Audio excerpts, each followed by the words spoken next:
What's up, guys?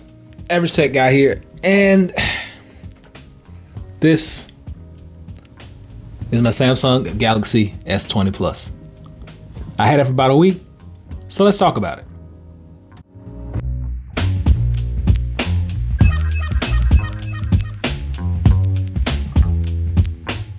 So as mentioned, this is my Samsung Galaxy S20 Plus. Now, I actually have the Note 10 Plus, which I'm actually recording this video on right now.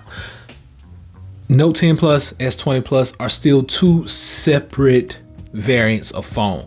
Let's just keep that in mind. Even as far as the Ultra goes, the Note 10, still two different phones. So let's go ahead and get that out of the way. First thing I want to talk about with this phone is nothing really. This phone was hyped up by Samsung basically to get people to go out and spend enormous amounts of money on it. But it's nothing really spectacular about this phone. I've been using it for a week or so. Now, somebody's gonna ask me, what are the specs?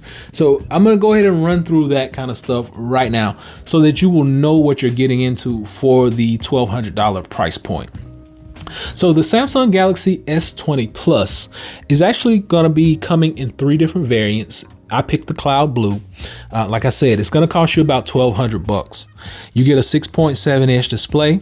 This is 525 for PPI, 12 megapixel wide angle lens, 64 megapixel telephoto lens, 12 megapixel ultra wide lens, and you get a 10 megapixel front facing camera.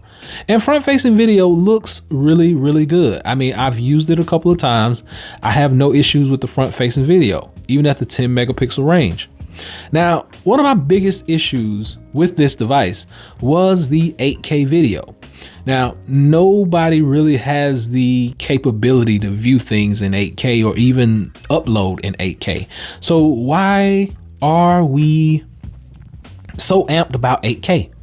Well, Samsung was able to basically sell you 8K because it's brand new. It's something that most people don't even have. And if you want to future-proof your device, you're going to want to get an 8K screen, 8K video. You're going to want to do everything in 8K in the most K that you want it to or could ever imagine. So that's how they were able to sell this device to the consumer. For the lowest model of this, you're going to only get 128 gigabytes of storage. You got a 4,500 milliamp hour battery that does reverse wireless charging. So that's a big plus. Reverse wireless charging is something that we enjoy. When they brought it to the S10, I've enjoyed it ever since. So it's a big feature on this device. Love it. Can't say enough about it. It's very convenient, especially if my buds are going dead, which they rarely do. But it's very convenient to be able to turn that setting on, lay my phone down, and actually share my charge with my other devices. It charges through USB Type-C, which I can't say enough about either because all of my devices are USB Type-C capable. And the biggest feature that I was excited for, that I was hyped for, forget the camera, forget all this other stuff, because Samsung is known for their great cameras. This thing takes awesome video. It takes awesome pictures. The colors are nice and vibrant. I'm going to throw some of those up on the screen so you can see them for yourself. But pictures have always been great with Samsung's phones. But the thing that I was most hyped about was the 120 hertz refresh rate. Now, when you actually turn this on, a lot of people were saying, oh, it's going to kill your battery. It's going to do this. It's going to do that. Let's leave it in the 60 hertz so it doesn't kill your battery. I can attest, I've used this thing for a little bit over a week now. I've had my refresh rate at 120 the whole entire time. As soon as I took it out of the box, first thing I did was change that refresh rate. I even made a video about it as soon as I got this thing. So I'm going to link that below so you can see. But the refresh rate on this thing is awesome. And you can actually tell a difference when you're scrolling through and looking through different things, going up, going down, your animations more crisp, more clear. And there are also a few games that actually take advantage of this feature. So I'll link those below as well. If you're a big gamer, a lot of games don't, but a few games do right now. So we'll check those out a little later on. And then the next thing that I was hyped about but quickly got disappointed in was the 5G. Now, 5G was a big deal because everybody was saying how much faster it's going to be and all this. I live in Atlanta. I have yet to run into a 5G signal. I've never seen the the 5G pop up on my phone. Never, not one time, hasn't happened. I ride through Atlanta every day. I go to different spots in Atlanta. Nothing, no 5G. So they told me they have 5G. They sent me a map. I still have not ran into 5G. And the other thing that may make you decide on this is that your phone bill is going to increase. Yes, they may not tell you this up front, but what's going to happen is when you get a 5G plan, you have to increase. But your standard 4G plans will not handle this. And a lot of companies, a lot of people may be saying, oh, you're wrong. I'm with Verizon. I called Verizon. They're like, hey, I was on the unlimited family plan. I had to go up a plan in order to get this device to work. So just keep in mind your phone bill will go up. It will increase. I'm not sure who everybody's with out there, but I know I'm with Verizon, and I know for a fact my phone bill went up just because of the 5G technology in here. All in all, what do I think about this device? Now, it's a great device. I'm not gonna lie, it's a great device, but is it worth the price tag? No, it's definitely not worth the price tag, because the only feature that I'm really taking advantage of is the refresh rate on this screen.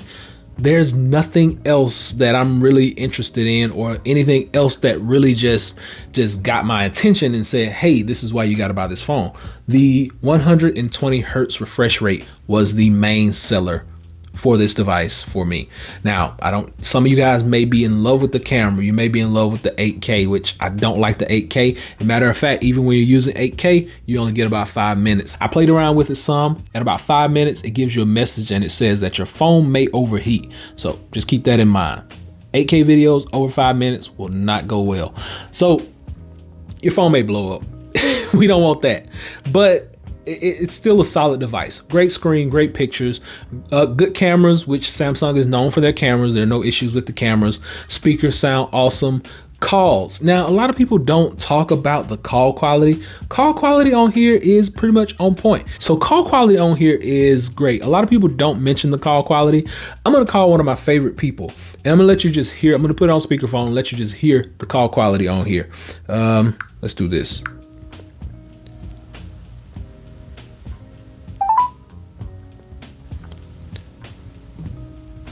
Welcome to Apple. Your call may be recorded for quality assurance. I'm an automated system that... So every time I call Tim Apple, he never answers, but I got his number. I call him sometimes and it works out. Sometimes it doesn't. But as you heard, call quality is nice, clear, sounds good. Everything looks good with this device. It's just not worth that price tag. It could have kept it at the other price tag that you had last year. I mean, even the $1,000 price point is still a little too high, but you got to pay to play. This is a so-called premium device. Whenever you put the plus tag on something, it's premium now. But with all that being said, it's still a good device. It feels good in the hand.